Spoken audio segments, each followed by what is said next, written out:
Shalom.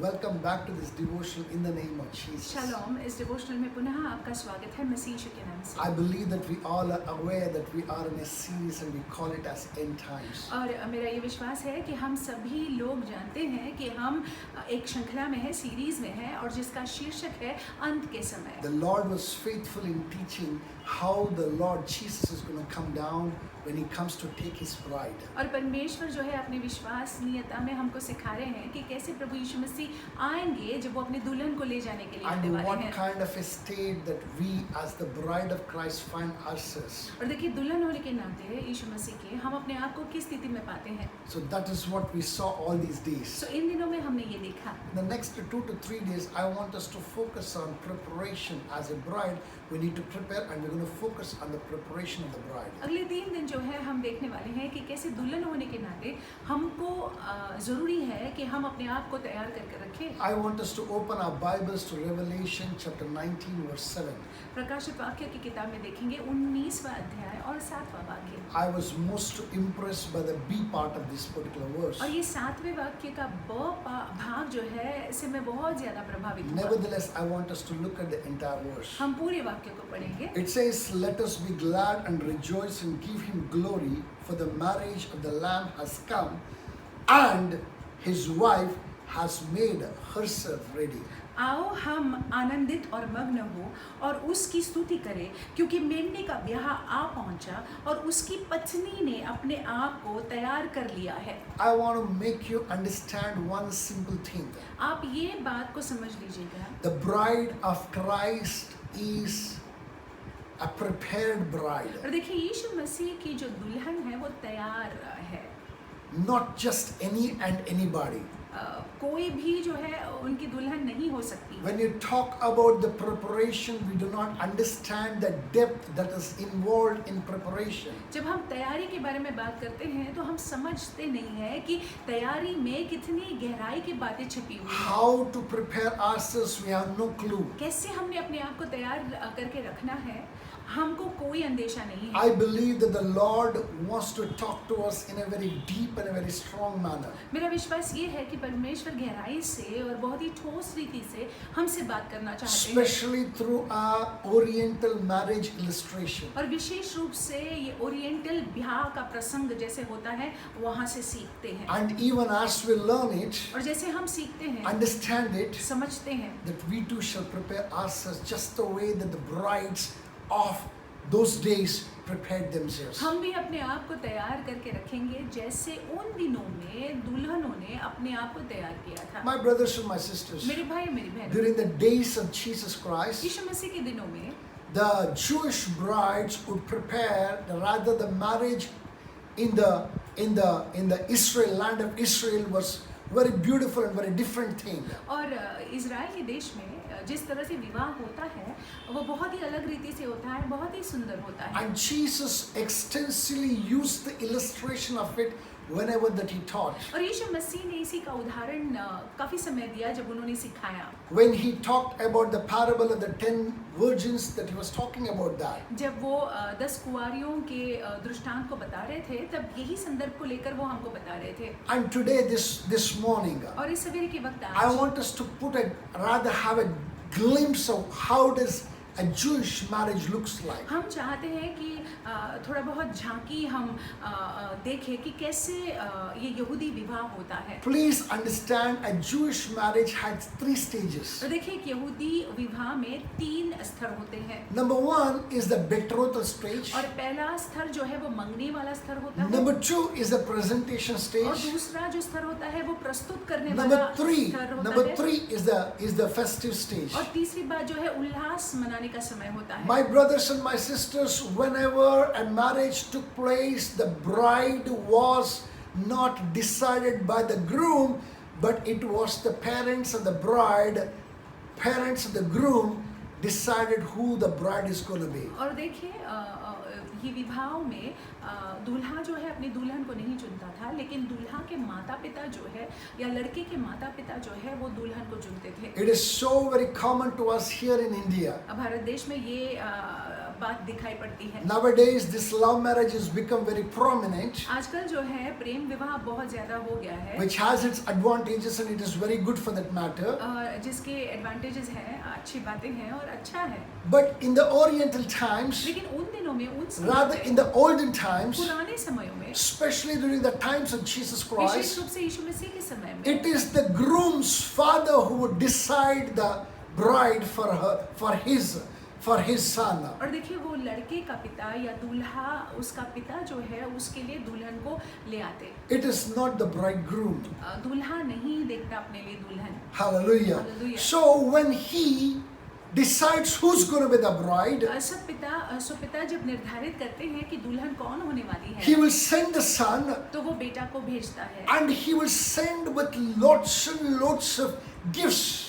और बेटा को जो है भेजता है काफी सारे तोहफों के साथ, And he sends the son with lots and lots of garments. और बहुत सारे कपड़ों को भी देता है ले जाने के लिए। Gifts and garments are very, very common during those days. और उन दिनों में जो है तोहफे और कपड़े जो है आम बात थी। It is not the bride who gives the groom something, but it is the groom who was to give the bride something. दुल्हन को जो है दूल्हा को कुछ नहीं देना था, लेकिन दूल्हा को दुल्हन को देना था। Number one thing that he had to pay और पहली बात जो उसको दाम देना था was the bridal price. वो तो दुल्हन का जो दाम। Number two, दूसरी बात, with the bridal price, both the gifts and the garments must be given to the bride. और वो दुल्हन के रकम को जब वो देता है, उसके साथ ही साथ जो है वो तोहफों को उसको देना था दुल्हन को, और कपड़े भी देने थे। And when the bridegroom pays the bridal price और जब दूल्हा जो है ये रकम को, दुल्हन के रकम को भरता है and signs a document और एक कागजात पर हस्ताक्षर करता saying है that I'm going to come back again, prepare myself, I'm going to come back again to take my bride, ये कहते हुए कि तुम अपने आप को तैयार कर कर रखो, मैं दुल्हन तुम्हें ले जाने के लिए आने वाला हूँ। I'm signing here in this document of betrothal that here onwards I'll be betrothed to this woman. मैं ये मंगनी के कागजात पर हस्ताक्षर करता हूँ कि आइंदा जो है मेरी मंगनी इसके साथ हुई है। Hallelujah. Hallelujah. And that document would stay. और वो कागजात जो है महत्वपूर्ण It was कागजात as strong as a marriage और document. वो एक विवाह के कागजात के समान ही था। Somebody could not just get into a betrothal and get out of a betrothal like that. और उन दिनों में जो है ऐसे नहीं हो सकता था कि मंगनी कर दिए और तोड़ दिया। In fact, they had to give a certificate and mention clearly why this betrothal is broken. और अगर तोड़ना था मंगनी तो उनको जो है बराबर से कारण देना था और कागजात देने थे कि क्यों ये मंगनी तोड़ रहे The हैं। elders would see whether the breaking of the betrothal has the valid reasons or not, and if it is valid, then only they would allow. और जो प्रौढ़ लोग थे या बड़े लोग थे, वरिष्ठ लोग थे, वे लोग जो है ये देखते कि ये जो कारण दिया हुआ है ठीक है कि नहीं, तब जाकर जो है ये मंगनी तोड़ सकते थे। Hallelujah. Hallelujah. So that is how you can see how Joseph and Mary were betrothed to each other. So हम इसी तरह से देखते हैं कि कैसे यूसुफ और मरियम जो है उनकी मंगनी हो गई थी। My brothers and my मेरे sisters, भाई मेरी बहनों, three things very important. 3 बातें महत्वपूर्ण बातें। Number one, पहली बात, bridal price. जो दुल्हन है उसका रकम। Number two, दूसरी बात, the bridegroom had to give the gifts and the garments. जो दूल्हा है उसको तोहफे देने थे और वस्त्र देने थे। Number three, तीसरी बात, he has to make a covenant with his bride that he will be her groom. Very soon he will come to take her. और उसको जो है ये लड़की के साथ में वाचा बांधना होता है कि वो उसका दूल्हा होगा और बहुत जल्द उसको ले जाने के लिए आने वाला And है। after this, और इसके बाद the bridegroom will go back. दूल्हा वापस चला जाएगा And he will go back to prepare the bridal chamber. और वो जाकर जो है दुल्हन की जगह को, रहने की जगह को बनाता है। He will be busy preparing the bridal chamber. अपने दुल्हन के लिए जो है वो जगह को बनाने में व्यस्त हो जाता when the है। bride comes home, that she should not lack for anything. जब दुल्हन जो है उसके पास आएगी तो कोई कमतरता नहीं होनी चाहिए। Praise God, that's the work of the bridegroom. वो जो है दूल्हा का काम है। Now the bride's work. अभी दुल्हन का काम, Now the bride's work is this. और दुल्हन का काम ये है, She had to prepare a twofold thing. और देखिए दो प्रकार से उसने अपने आप को तैयार करके रखना है। Number one, एक तो she had to prepare herself an inner garment. और जरूरी है कि उसने खुद ने जो है उसके अंदरूनी वस्त्रों को बनाना है, She had to prepare for herself an outer garment. और बाहरी वस्त्र को भी उसने ही तैयार करना है। Hallelujah. Hallelujah. The inner garment that she's talking with, that we are talking about preparing herself, is made of a fine linen. और जो अंदरूनी जो वस्त्र है जो वो अपने आप के लिए तैयार करती है वो बहुत ही पतला जो है मलमल का कपड़ा होता It है। is a cloth that only her would-be husband, rather in the days to come, her husband would see, not any man. और वो कपड़ा जो है केवल उसके पति, आने वाले दिनों में जो पति है, पति देख सकते थे और कोई नहीं And देख this सकता था। garment is called as tunic.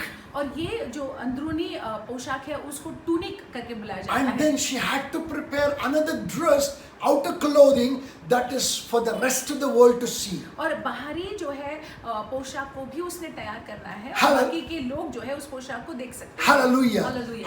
And this outer garment, और ये जो बाहरी पोशाक उसने she पहना will हुआ है, use all the gems, all the diamonds, all the rubies, all the best of the stones that were given, she will use on a gown and prepare the garment. और उसके बाहरी वस्त्र पर जो है वो सारे मोतियों को, सारे पत्थरों को जो है जड़ेगी, वो सारे पत्थरों का उपयोग कर जो है उसको सुंदर बनाएगी। She had to prepare, she had to beautify the outer garment वो बाहरी जो पोशाक था, कपड़ा था, उसको सुंदर रीति से बनाना था, until the coming of the bridegroom. जब तक कि उसका दूल्हा न आए।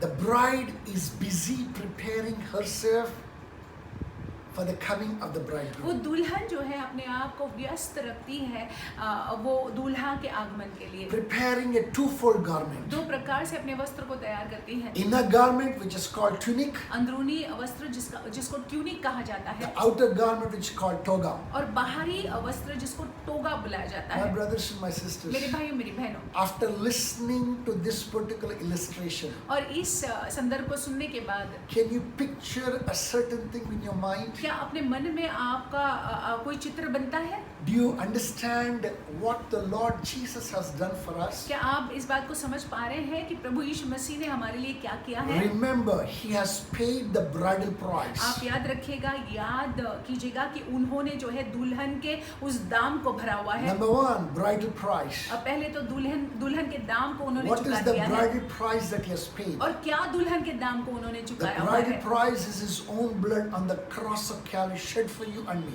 और कलवरी क्रूस पर अपना खुद का लहू बहाकर उन्होंने उस दुल्हन के रकम को भर दिया You है। have been purchased. I have been purchased. हमको और आपको जो है उन्होंने खरीदा हुआ The है, price has been paid. और दाम जो है चुकता किया है Number उन्होंने। two, दूसरी बात, when He ascended high, जब उनका स्वर्ग आरोहण हुआ the word of God says He gave gifts unto men. तो वचन में लिखा हुआ है कि उन्होंने जो है उन्होंने लोगों को जो है तोहफे दिए, वरदाने दी। Not only gifts He gave, सिर्फ तोहफे और वरदाने नहीं, also He gave the garment. उन्होंने वस्त्र भी दिया। Hallelujah. Hallelujah. Hallelujah. Hallelujah. And the garment is nothing else but the garment of righteousness. His righteousness. और उनकी धार्मिकता का वस्त्र उन्होंने हम पर उड़ाया है। Praise God. परमेश्वर की We धार्मिकता। have His gifts and we have His garment. और उन्होंने हमको तोहफे भी दी है और उन्होंने हमको वस्त्र भी दिया हुआ है। Each man has been bestowed upon himself a gift. और हर एक को जो है उन्होंने वो वरदान तोहफे दिए हैं। To each one of us, the garment of His righteousness is given. और हम हर एक को जो है उनके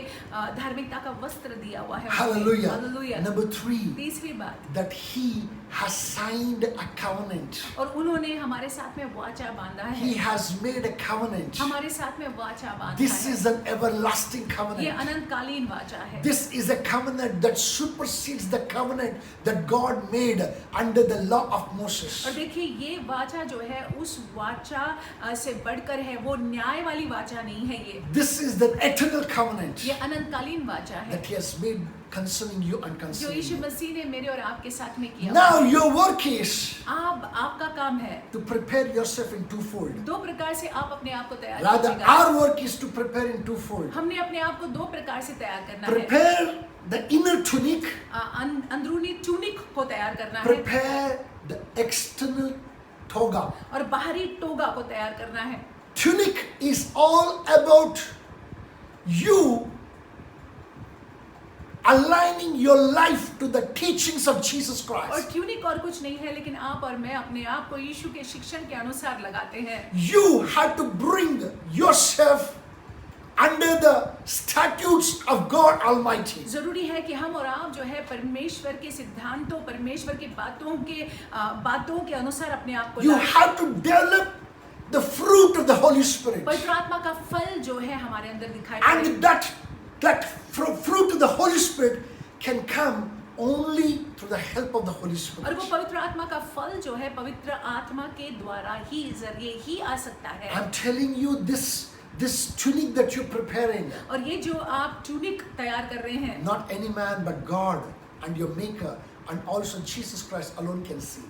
केवल कोई मनुष्य उसको नहीं देखता है, केवल परमेश्वर पिता परमेश्वर और यीशु देखते हैं। How much you have prepared yourself, how much I'm prepared yourself, only He can see. अंदरूनी रूप से हम कितने अपने आप को तैयार कर रहे हैं, केवल वही देख सकते हैं। Hallelujah. Hallelujah. Number 2, you and I are called to prepare the toga. और देखिए हमको और आपको बुलाया गया है दूसरी बात कि हम टोगा को तैयार करें। That means to say you have a gift, I have a gift, each one of us have a gift.